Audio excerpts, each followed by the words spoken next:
हद तो ये हो गई कि एक मोहतरमा को हमारा हाईएस्ट सिविलियन अवार्ड दिया गया। वो मोहतरमा टीवी के इंटरव्यू में कहती हैं कि देश को आजादी 2014 में मिली, 2014 में मिली। मैंने थालियां मारने के लिए नहीं, सोचने बता रहा हूं। देखो आप, अगर वो बात मुसलमान कहता तो अब तक उस पर यूएपीए लग जाता। अगर वो बात मुसलमान कहता तो यूएपीए लग जाता। उसको जेल में डालने से पहले पुलिस स्टेशन में ले जाकर उसके घुटने के बाजू हजरत पुलिस एक छोटी सी गोली मारती उसको। किसी ने इंडिया पाकिस्तान के मैच में कुछ लिख दिया गलती से, तो बाबा ने कहा गद्दारी का इल्जाम लगा के जेल में भिजा दिया जाएगा। बोलो बाबा। मैं उत्तर प्रदेश के मुख्यमंत्री से पूछ रहा हूं, मैं देश के प्रधानमंत्री नरेंद्र मोदी से पूछ रहा हूं, क्या देश 47 में आजाद हुआ या 2014 में आजाद हुआ? बताओ। मुख्तार को ला लिया। जिना के बारे में हमको क्या बोलना, हमको ताल्लुक ही नहीं, मगर हमारे से ज्यादा ये लोग बोलते जिना, हम नहीं बोलते। मुसलमान जिना नहीं बोलता कभी। लखनऊ में कहते हैं कि मैंने टेलीस्कोप से दूर दूर तक देखा, उत्तर प्रदेश नजर नहीं आया। तो किसी वाले ने कहा अमित शाह बाजू खड़ा है, तुम सामने देख रहे हो बाजू खड़ा है। याद रखो, हमेशा बीजेपी इख्तिदार पर नहीं रहेगी, याद रखो। याद रखो मेरी इस बात को। अगर तुम यकीन नहीं कर रहे तो मणिपुर का एक केस सुप्रीम कोर्ट में चल रहा है। मणिपुर की पुलिस ने 70 लोगों का इनकाउंटर किया। आज वो केस चल रहा है बरसों के बाद, और हम नहीं भूलेंगे, हम कभी नहीं भूलेंगे कि किस को याद रखो।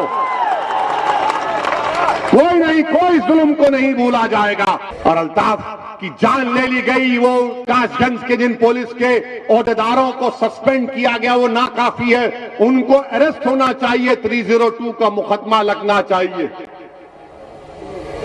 302 का मुकदमा लगना चाहिए, मर्डर का चार्ज लगना चाहिए, उनको जेल को भिजाना चाहिए। मगर नहीं करेंगे, क्योंकि मरने वाले का नाम अल्ताफ था। योगी आदित्यनाथ की गवर्नमेंट में 2:30 बजे अल्ताफ की मौत और 4 बजे अल्ताफ के खिलाफ उल्टा एफआईआर किया जाता है।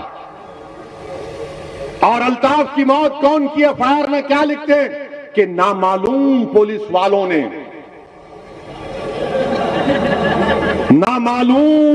वालों ने अल्ताफ को मार दिया।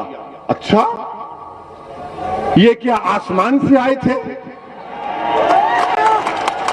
कि अल्ताफ को खुदकुशी देकर उड़ के चले गए, या नागपुर से आए थे? कहां से आए थे?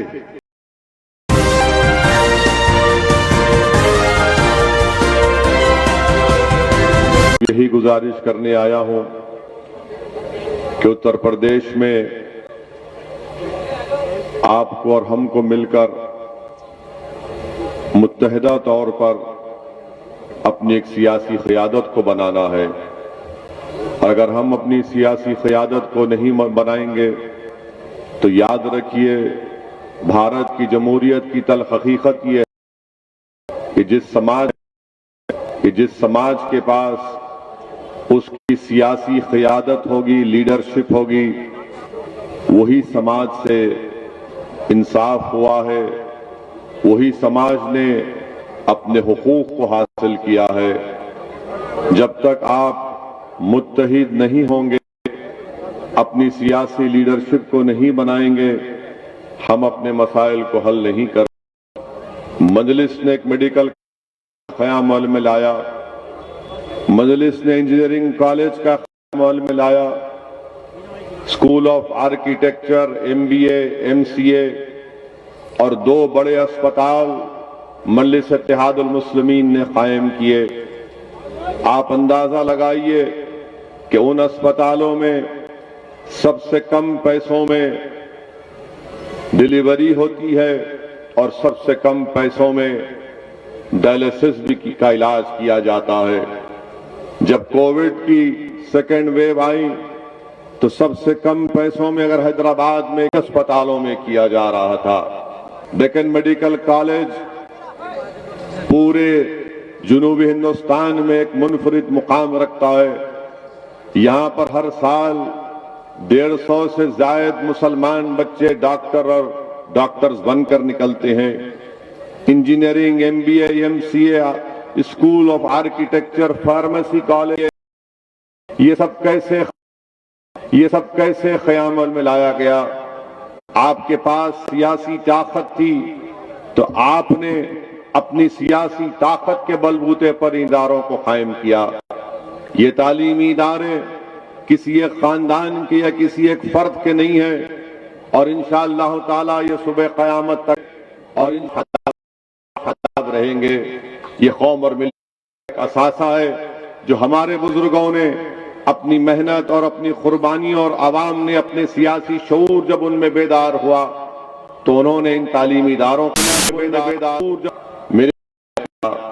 मेरे अजीज दोस्तों और बुजुर्गों, मैं आपको बताना जरूरी समझता हूं कि CAA कानून जो पार्लियामेंट में बीजेपी की हुकूमत ने एक जालिमाना तौर पर अपनी ताकत की बुनियाद पर एक गैर दस्तूरी कानून को बिल लाकर कानून बनाया।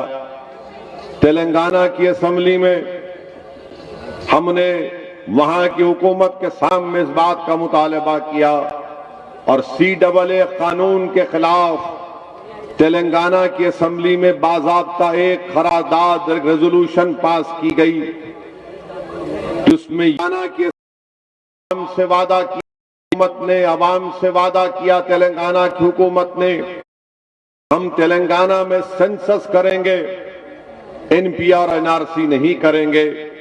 रेजोल्यूशन जब बनाया जा रहा था तो मंजलिस से कहा गया रेजोल्यूशन से कि आप अपने तरफ से तजवीज पेश कीजिए।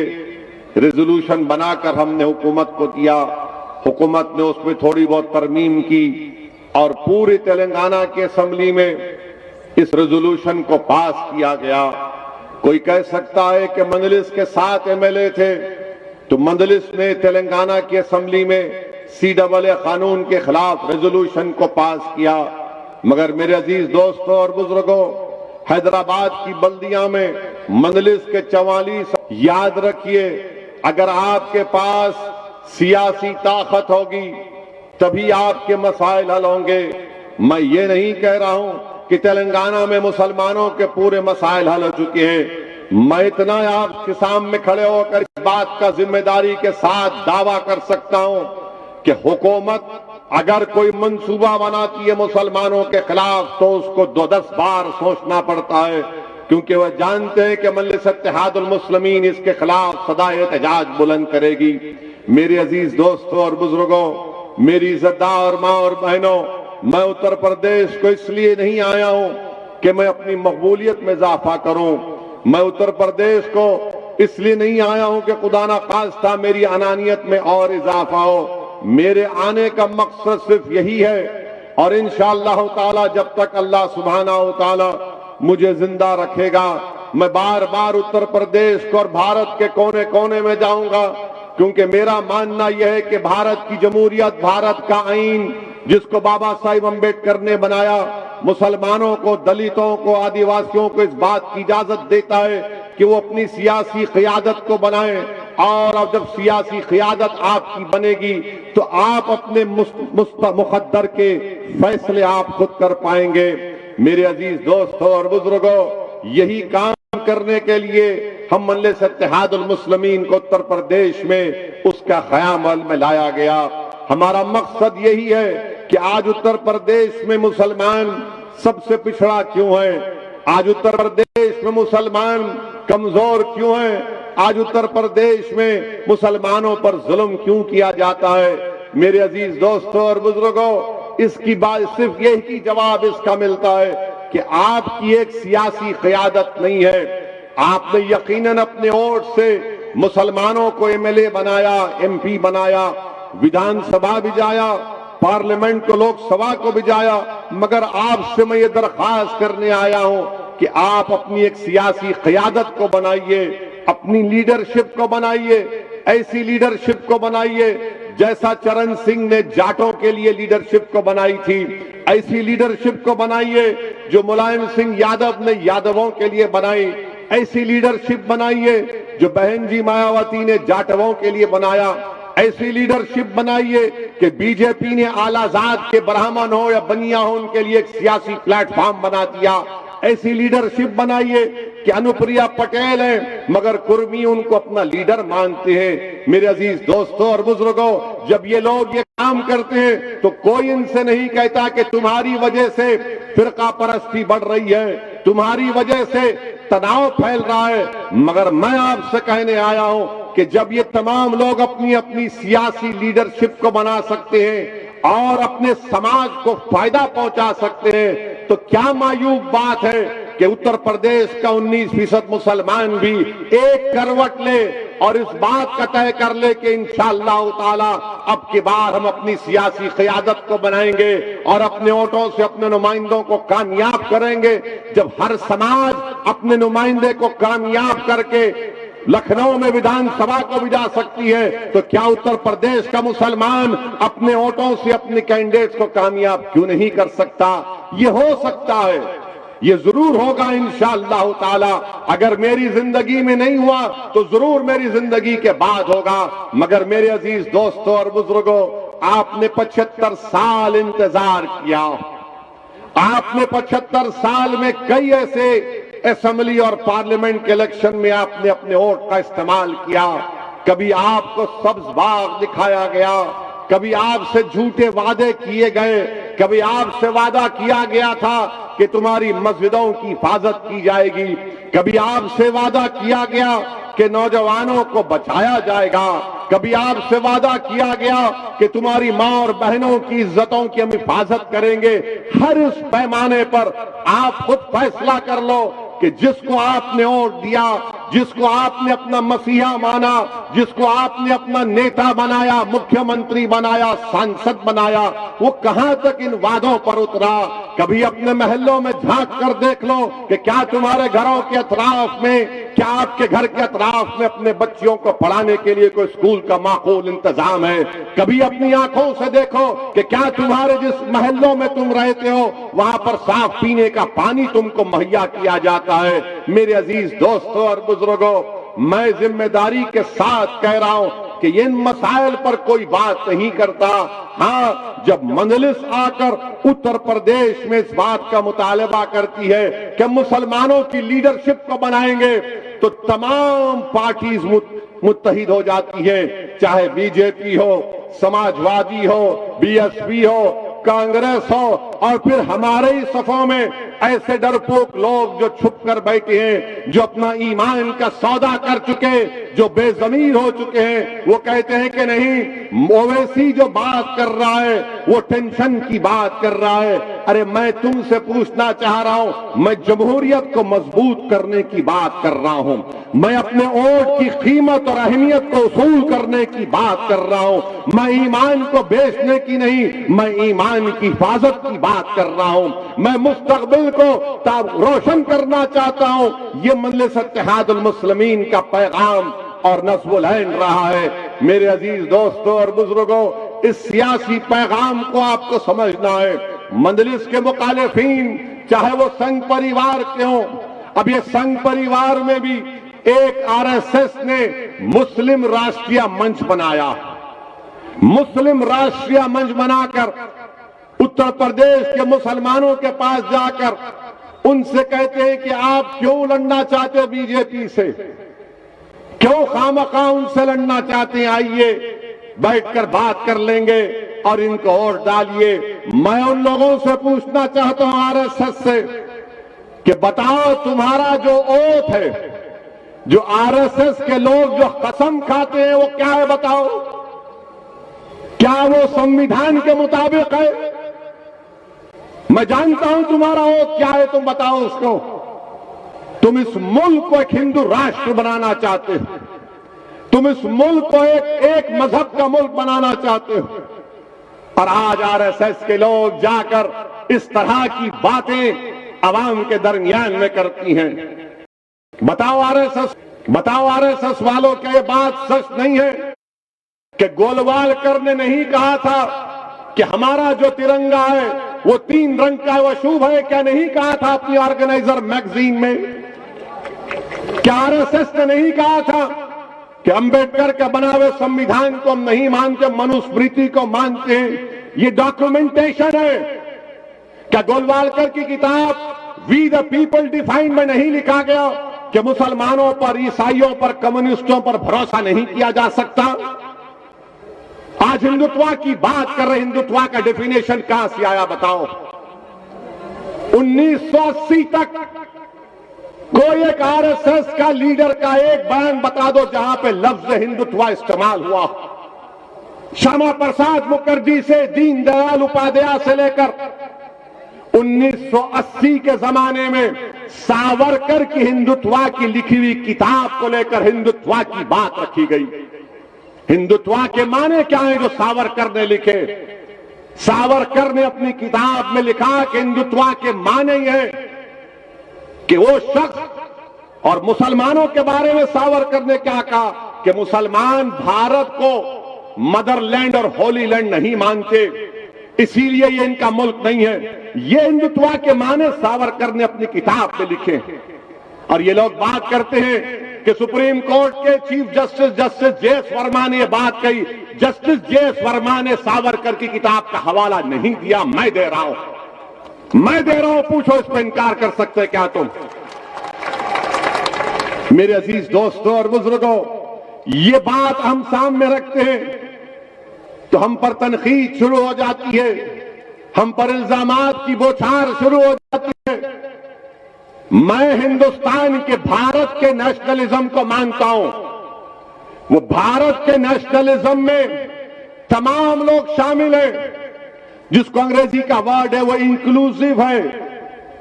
इंक्लूसिव है, ये नेशनलिज्म होना चाहिए। बल्कि मुझे याद आ रहा है कि मोहम्मद अली जौहर रहमतुल्लाह अलैह से जब पूछा गया, बरतानिया में अंग्रेजी में पूछा गया कि मोहम्मद अली जौहर तुम नेशनलिस्ट हो क्या, तो मोहम्मद अली जौहर ने कहा था कि मैं नेशनलिस्ट नहीं हूं, मैं सुपर नेशनलिस्ट हूं। हम मुसलमान सुपर नेशनलिस्ट हैं, मगर हम इंडियन नेशनलिज्म को मानते हैं। क्या कहा था नरेंद्र मोदी ने? हिंदू नेशनलिज्म की बात इंटरव्यू में नरेंद्र मोदी ने कही थी 2014 में। आपने नेशनलिज्म को भी तोड़ दिया। मेरे अजीज दोस्तों और बुजुर्गों, हद तो यह हो गई कि एक मोहतरमा को हमारा हाईएस्ट सिविलियन अवार्ड दिया गया। वो मोहतरमा टीवी के इंटरव्यू में कहती हैं कि देश को आजादी 2014 में मिली, 2014 में मिली। नहीं, थालियां मारने के लिए नहीं, सोचने बता रहा हूं। देखो आप, अगर वो बात मुसलमान कहता तो अब तक उस पर यूएपीए लग जाता। अगर वो बात मुसलमान कहता तो यूएपीए लग जाता। उसको जेल में डालने से पहले पुलिस स्टेशन में ले जाकर उसके घुटने के बाजू हजरत पुलिस एक छोटी सी गोली मारती उसको और बोलते तूने गद्दारी की। मगर वो रानी है, आप महाराजा हैं, कोई कुछ नहीं करता। वो क्वीन है और आप कोई किंग है, आप कुछ नहीं करते। क्यों नहीं करते? अगर हमारे मुंह से अगर गलती से भी निकल जाता, किसी ने इंडिया पाकिस्तान के मैच में कुछ लिख दिया गलती से, तो बाबा ने कहा गद्दारी का इल्जाम लगा के जेल में भिजा दिया जाएगा। बोलो बाबा। मैं उत्तर प्रदेश के मुख्यमंत्री से पूछ रहा हूं, मैं देश के प्रधानमंत्री नरेंद्र मोदी से पूछ रहा हूं, क्या देश 47 में आजाद हुआ या 2014 में आजाद हुआ? बताओ।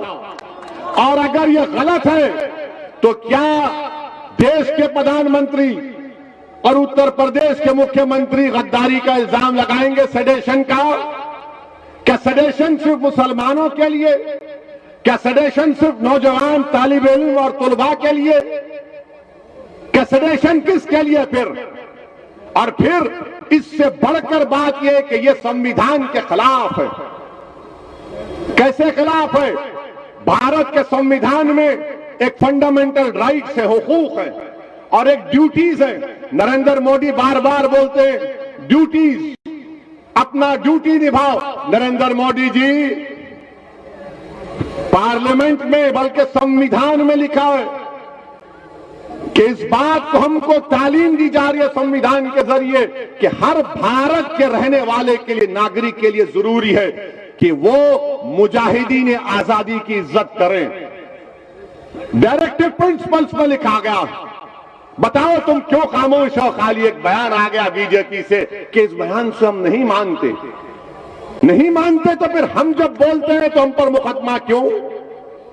हम कभी तो हम पर मुकदमा हमारी बात को नहीं मानते, मगर तुम मन गढ़ंत बातें अनाप शनाप बकते रहोगे। अगर हम इज़हारे ख्याल करेंगे, हमारी राय तुमसे मुख्तलिफ होगी, तुमको पसंद नहीं आएगी तो जेल मेरा मुकद्दर या गोली मेरा मुकद्दर बना दिया जाता है। ये कौन सा इंसाफ है?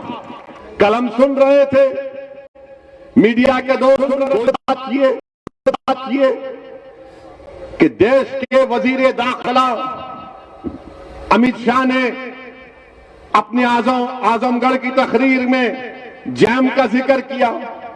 हमसे पूछा गया जैम, हमने कहा हम तो टोस्ट पर जैम लगा के खा लेते, तो कौन से जैम की बात कर रहे हैं? हर बात में आजम खान, अरे जैम का जिक्र किया, बगैर मुसलमान का नाम लिए रात में नींद नहीं आई। मुख्तार को ला लिया। जिना के बारे में हमको क्या बोलना, हमको ताल्लुक ही नहीं, मगर हमारे से ज्यादा ये लोग बोलते जिना, हम नहीं बोलते। मुसलमान जिना नहीं बोलता कभी, मगर ये लोग बोलते, जिसमें सब शामिल है। आप बताइए कि देश के होम मिनिस्टर हैं और नाम ले रहे हैं किसका?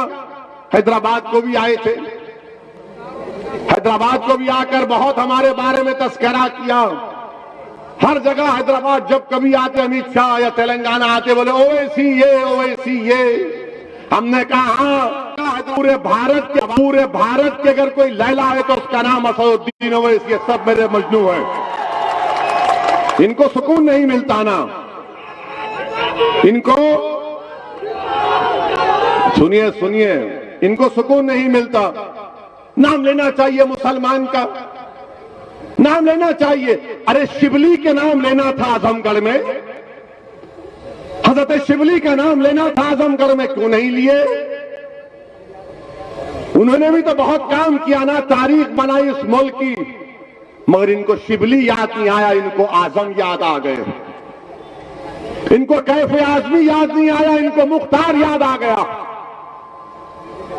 अच्छा ये बताइए होम मिनिस्टर साहब, आपने ये बताया कि ये मुसलमान क्रिमिनल है जो हम नहीं मानते आजम को क्रिमिनल। कोर्ट ने अभी कोई फैसला नहीं दिया, कोर्ट जब फैसला देगा, मगर हमको ये बता दीजिए कि आपका होम मिनिस्टर, आप ही के मिनिस्ट्री में मिश्रा साहब मिनिस्टर हैं, उनका बेटा क्या जेल में फूल बेचने के लिए गया? जेल में उनका बेटा किस लिए जेल में है? बता अमित शाह। उनका बेटा जेल में इसलिए है क्योंकि उसने 4 किसानों को अपनी गाड़ी से रौंद दिया, अपनी राइफल से गोली चलाकर उनका कत्ल किया, और आप उसको अपना मंत्री बनाकर अपने बगल में बिठाकर लखनऊ में कहते हैं कि मैंने टेलीस्कोप से दूर दूर तक देखा। मंत्री बनाकर उत्तर प्रदेश नजर नहीं आया तो किसी कहने वाले ने कहा अमित शाह बाजू खड़ा है, तुम सामने देख रहे हो बाजू खड़ा है।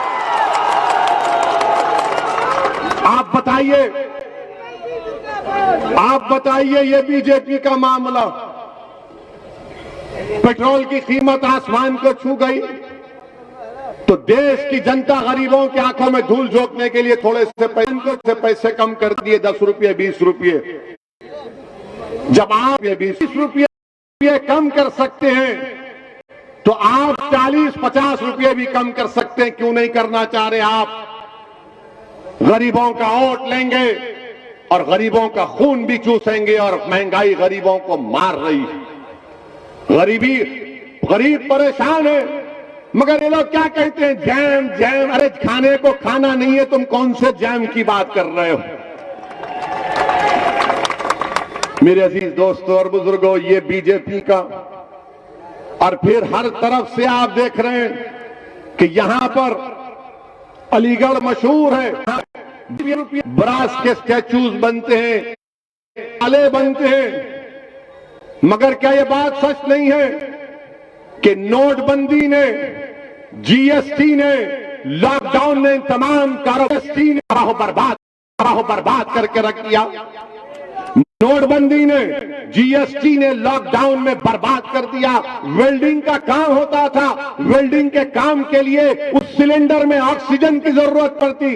1000 लोग, 1000 यूनिट बंद हो चुके हैं। मगर बीजेपी के लोग बात करेंगे तो जे की बात करेंगे या जैम की बात करेंगे या फुलां की बात करेंगे। मेरे अजीज दोस्तों और बुजुर्गों, और फिर अमित शाह कहते होम मिनिस्टर हैं, देश के होम मिनिस्टर हैं, वो कह रहे हैं कि जितने लोग क्रिमिनल हैं वो कहते हैं गोली मत मारो, मारे। अमित शाह साहब, आप बताइए, गाजियाबाद में, मैं 2 दिन पुरानी बात कर रहा हूं, गाजियाबाद में 7 लड़कों को, उनका नाम भी सुना देता हूं मीडिया के लिए, क्योंकि वो अमित शाह के जैम को सुनकर आए।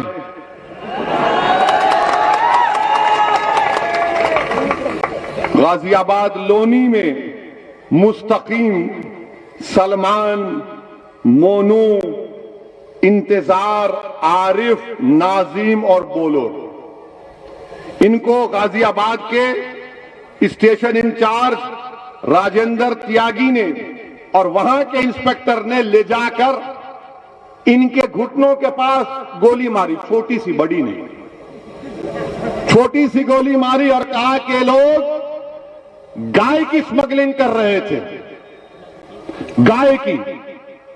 उसके बाद मीडिया के लोगों ने, मैं सलाम करता हूं उस मीडिया के जिम्मेदार को, उसने जाकर जहां पर कहा कि ये वेयर हाउस है, यहां पर ये जानवर को लाते थे, गाय को लाकर उसको काटते थे, स्मगलिंग करते थे। उसने जाकर पूछा बाजू वालों से कि क्या यहां पर जानवर आता था, तो उसने कहा नहीं, ये तो स्क्रैप बेचने का जगह है।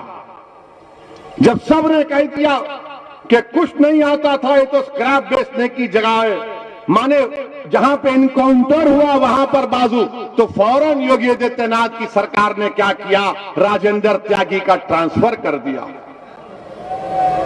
राजेंद्र त्यागी का ट्रांसफर कर दिया, इंस्पेक्टर का ट्रांसफर कर दिया। और अमित शाह बोल रहे हैं कि गोली मारते हैं। ये गोली मार रहे हैं आप, ये गोली मार रहे हैं आप मुसलमानों को, जहां पर कोई गाय की स्मगलिंग नहीं, आपने सिर्फ मार दिए। और मैं उन पुलिस वालों से कह रहा हूं, याद रखो, याद रखो, हमेशा बीजेपी इख्तिदार पर नहीं रहेगी, याद रखो, याद रखो मेरी इस बात को। अगर तुम यकीन नहीं कर रहे तो मणिपुर का एक केस सुप्रीम कोर्ट में चल रहा है। मणिपुर की पुलिस ने 70 लोगों का इनकाउंटर किया, आज वो केस चल रहा है बरसों के बाद। और हम नहीं भूलेंगे, हम कभी नहीं भूलेंगे कि किस को, याद रखो, कोई नहीं, कोई जुल्म को नहीं भूला जाएगा। समाजवादी लोग के लोग भूल सकते, हम नहीं भूलते। ना हम दोस्तों को भूलते हैं, ना जालिम के जुल्म को भूलते, और इंसाफ के लिए लड़ते रहेंगे, याद रखो। आज तुम एक हुकूमत के दबाव में आकर गोलियां चला रहे हो, याद रखो, एक एक गोली का इंशाअल्लाह अल्लाह भी हिसाब लेगा और कोर्ट भी लेगा। आप बताइए क्या है ये? वेयर हाउस के बाजू दुकानें, कह रहा है कहां की गाय, कहां की स्मगलिंग, तो आपने रातों रात उनको ट्रांसफर कर दिया। अमित शाह जिक्र करते हैं आजम का, हम पूछना चाहते हैं अमित शाह, आपने अल्ताफ का क्यों जिक्र नहीं किया? यही कासगंज का अल्ताफ जिसको इल्जाम था कि कोई बच्ची को लेकर भागा, अल्ताफ को लाया गया पुलिस स्टेशन में और दुनिया को बताया गया कि 2.5 फीट की नल की टूटी से अल्ताफ ने खुदकुशी कर ली। अगर कोई पुलिस का कासगंज का जो सस्पेंड हुआ है, अगर वो मुझे ले जाकर उस बैतुल खला में टॉयलेट में अपने गले में रस्सी डालकर मुझे बताएगा कि इससे आदमी मर सकता है, और वो अगर मरने के करीब आएगा तो मैं खुद रस्सी निकाल लूंगा उसके गले से। बताओ हमको, बताओ हमको। 2.5 फीट की टूटी को कोई खुदकशी कर सकता है? और अल्ताफ की जान ले ली गई। वो कासगंज के जिन पुलिस के ओहदेदारों को सस्पेंड किया गया वो नाकाफी है, उनको अरेस्ट होना चाहिए, 302 का मुकदमा लगना चाहिए, 302 का मुकदमा लगना चाहिए, मर्डर का चार्ज लगना चाहिए, उनको जेल को भिजाना चाहिए, मगर नहीं करेंगे क्योंकि मरने वाले का नाम अल्ताफ था। मरने वाले का नाम अल्ताफ था। अगर मरने वाले का नाम गुप्ता होता या आलाजाद का होता तो पुलिस भी सस्पेंड, पुलिस भी गिरफ्तार, मुख्यमंत्री पहुंच जाते उसके घर को, मगर मरने वाला मुसलमान है, इसलिए खाली सस्पेंशन पर बात या ट्रांसफर पर बात खत्म हो जाती है। मेरे अजीज दोस्तों और बुजुर्गों, तरफे तमाशा ये है कि 2:30 बजे अल्ताफ की मौत होती है और 4 बजे 1.5 घंटे के बाद कासगंज की बहादुर पुलिस योगी आदित्यनाथ की गवर्नमेंट में 2:30 बजे अल्ताफ की मौत और 4 बजे अल्ताफ के खिलाफ उल्टा एफआईआर किया जाता है। और अल्ताफ की मौत कौन की? एफआईआर में क्या लिखते कि नामालूम पुलिस वालों ने, नामालूम पुलिस वालों ने अल्ताफ को मार दिया। अच्छा, ये क्या आसमान से आए थे कि अल्ताफ को खुदकुशी देकर उड़ के चले गए, या नागपुर से आए थे? कहां से आए थे? नामालूम, अंग्रेजी में कहा अनडिस्क्लोज्ड, अननोन पीपल। वाह बाबा, क्या सरकार चला रहे आप। ये मजाक एक इंसान के बाप को अपने बेटे से महरूम कर दिया गया और बाप से खाली पेपर पर अंगूठा ले लिया गया और लिख दिया गया कि इसका बाप तो खुश है हमसे। हाँ, जिस तरह देश की जनता योगी और मोदी से खुश है, सब खुश है, फिर सबको आप अंगूठे पे दबा दो और ले लो, मगर एक बाप ने तो अपने बेटे को खोया है ना। और याद रखो, जो लोग जुल्म करते हैं, अगर मैं भी जुल्म करता हूं तो मुझे अल्लाह कभी नहीं माफ करेगा। अल्लाह सुब्हाना व तआला जालिम के जुल्म को कभी नहीं बर्दाश्त करता। और एक मजलूम की आंख में जब आंसू आते हैं तो अल्लाह की रहमत जोश में आ जाती है। तुमने एक बाप से उसका बेटा छीना, इंशाअल्लाह ताला अल्लाह इंसाफ करेगा।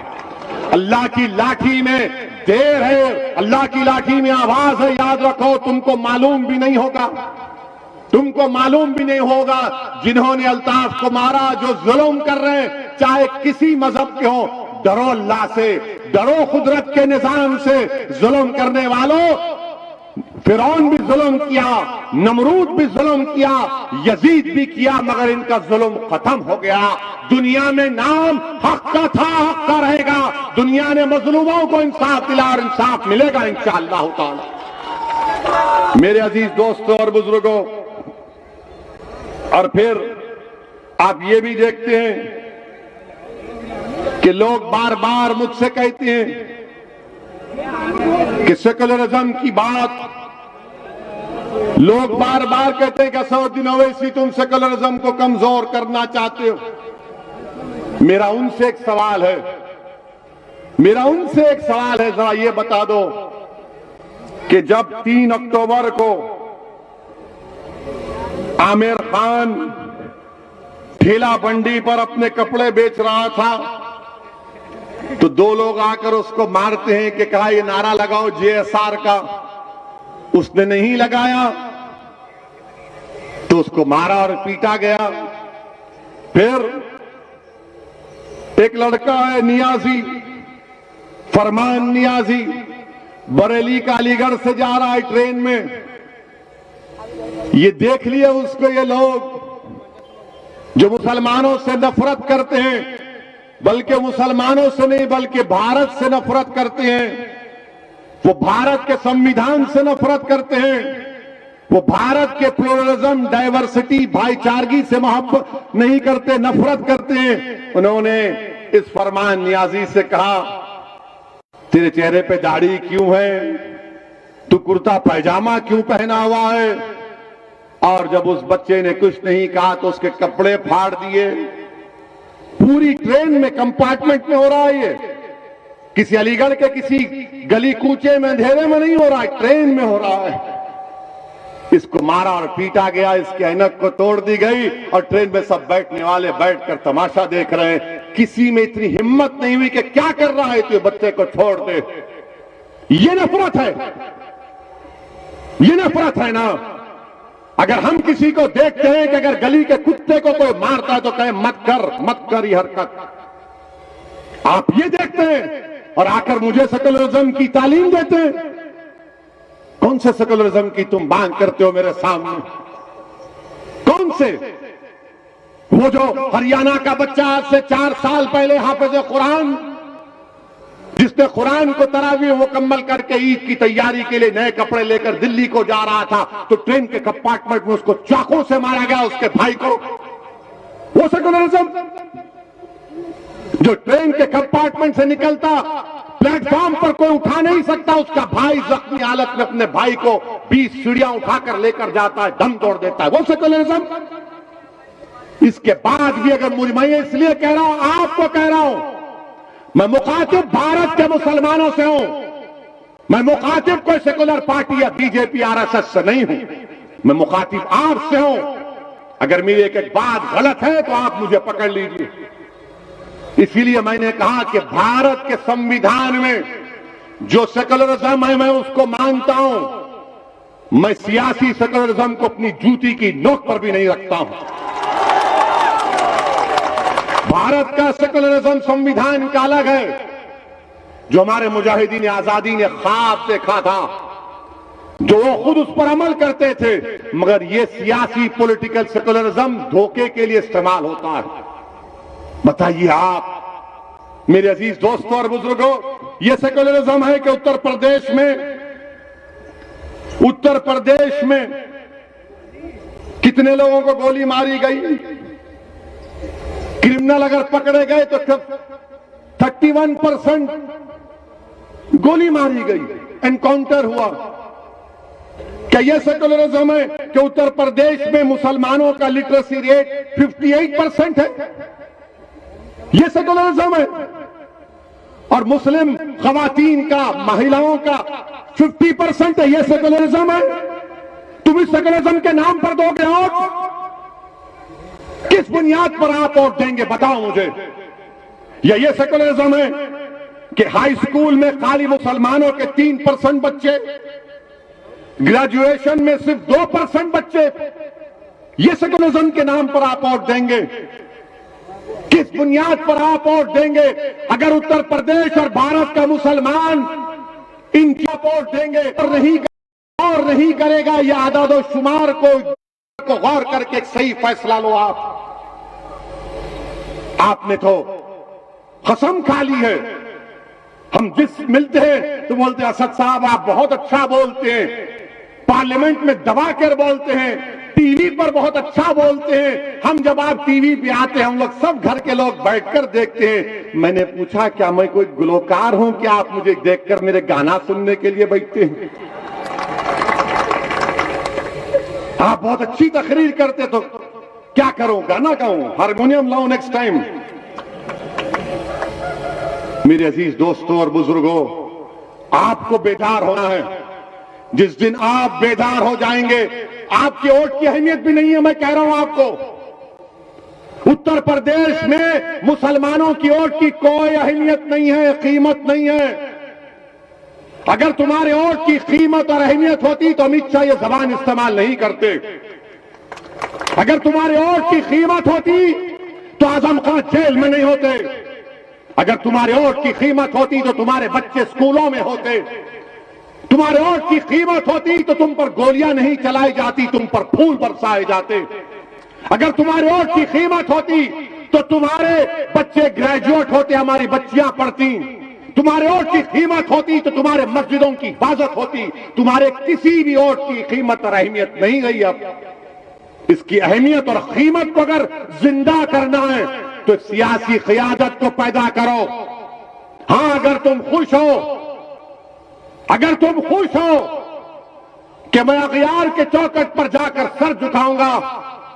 अगर तुम मुतमईन हो कि मैं गुलामी का हक अदा करूंगा, अगर तुम खुश हो कि मैं इसी हालत में रहूंगा, मैं इसी तरह पिटता जाऊंगा, मिटता जाऊंगा और नाइंसाफी का सैलाब मुझ पर आता रहेगा, मैं इस तरह की जिंदगी नहीं गुजार सकता। मैं घुटन में अपनी जिंदगी नहीं गुजार सकता।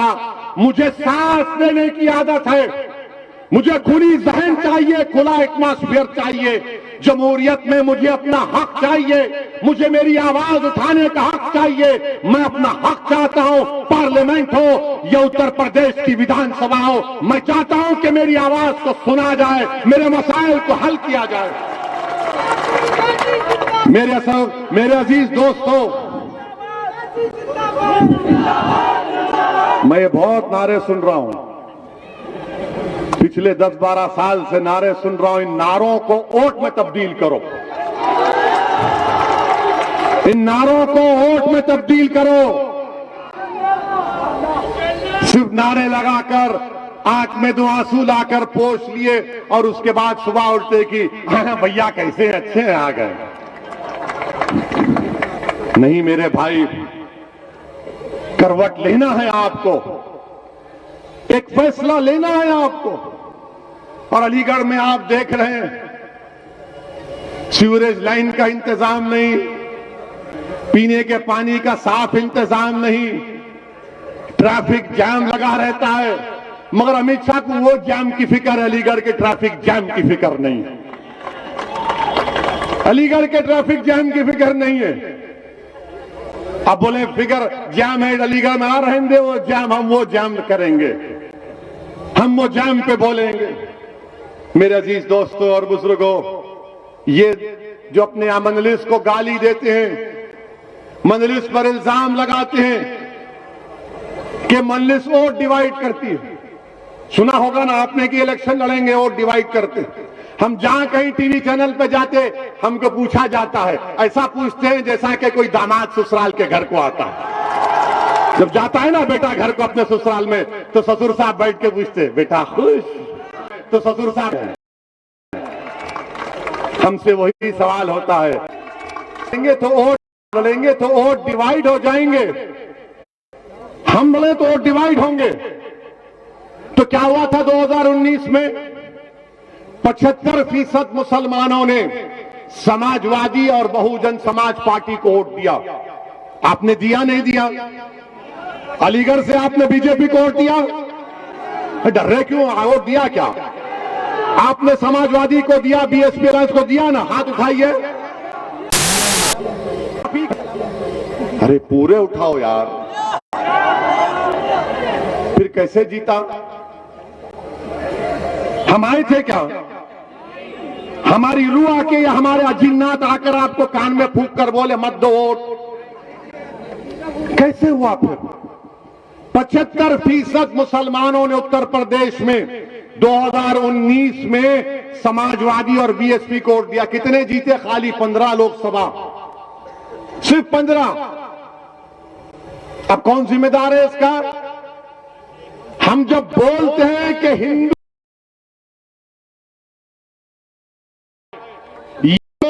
बीजेपी के पास जा चुका है, ये कोई नहीं बोलता, समाजवादी के लोग नहीं बोलेंगे।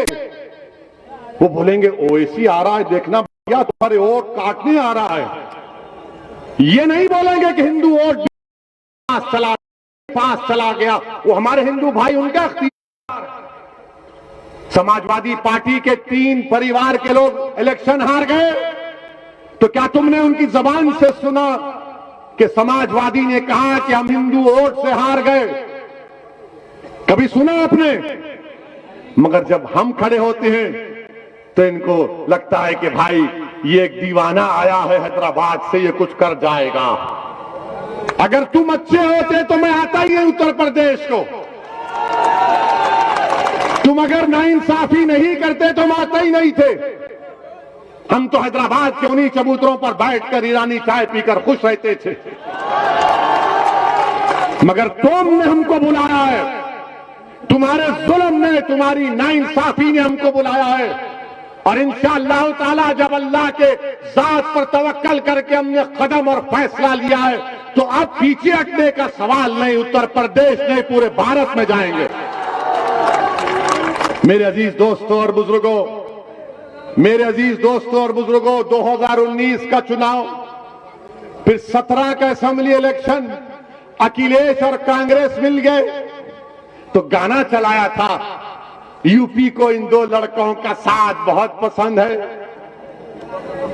यूपी की जनता ने कहा हमको नापसंद है और बीजेपी को बना दिया। फिर 14 के चुनाव हुए, 14 का पार्लियामेंट का इलेक्शन हुआ, समाजवादी पार्टी के 5 यादव परिवार के लोग कामयाब हुए। बाप, बेटे, पत्नी, दोनों भाई। हम नहीं थे। अब आप बताइए आपकी वोट की अहमियत क्या है? जिस दिन आप मजलिस को वोट देना शुरू कर देंगे, जिस दिन आप मजलिस के उम्मीदवारों को कामयाब करना शुरू कर देंगे, याद रखो ये जो गुरूर और तकब्बुर के महल रख देंगे, जो बने हुए ना इनकी बुनियादों को हिला के रख देंगे इंशाअल्लाह ताला। ये जो जुल्म पर अपनी शख्सियत को हमारे सामने खड़े हैं, ख्वाबों को और उम्मीदों को चुकना चूर करके हमारे नौजवानों की जवानी को बर्बाद करके अपने सियासी महलों को तामीर किया है। मेरे अजीज दोस्तों और बुजुर्गों, मेरी आपसे दबन गुजारिश है कि आप अपने ख्वाबों को पूरा करो, आप अपने ख्वाबों को पूरा करो, उसमें कोई मायूब बात नहीं है, डरने और घबराने की जरूरत नहीं है। समाजवादी पार्टी हो, कांग्रेस हो, कांग्रेस हम तो भूल ही गए, उनके नेता अमेठी से लड़े, वो हार गए, हम गए थे क्या? अच्छा, कहां से जीते वो? जुनूबी हिंद से, उस कॉन्स्टिट्यूंसी से जीते जहां पर 30% मुसलमान हैं, वहां जीत गए। और ये सब जब मजलिस की बात आती, नहीं नहीं नहीं, ये नहीं, ये ठीक नहीं है, ये ठीक नहीं है।